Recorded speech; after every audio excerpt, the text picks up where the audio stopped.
Ganun din, pag nakakatanggap tayo, bigay. May nagregalo sa'yo, may ibibigay ka. May nagregalo sa'yo ng isang bagong damit, kung hindi man yun ibibigay mo sa iba, pipili ka ng mga ibang damit mo na nagugustuhan ng kung sinong kilala mo, ibigay mo. Pag may pumasok, may lalabas.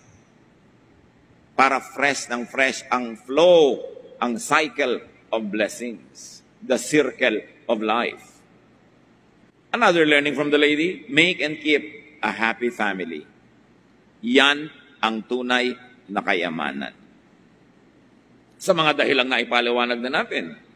Because enjoyment and stability in the home makes you more creative, makes you more fruitful. And learn from the lady, enjoy. Ang laki-laki ng kita mo, tas mukha kang basahan. Hindi ka mamustura. Magbihis. Pag nagpupulbos ka, lata na yung nakukuha nung espongha mo, wala nang pulbos. Bubili ka na ng bago, may pambili ka. Diba? May pagkain kayo, sarapan. Yung mahihiga ka sa kama, bakit naman sako? Wala ba kayong pambili ng linen? Kung meron, sarapan ang buhay. Kasi baka mamatay ka na bukas.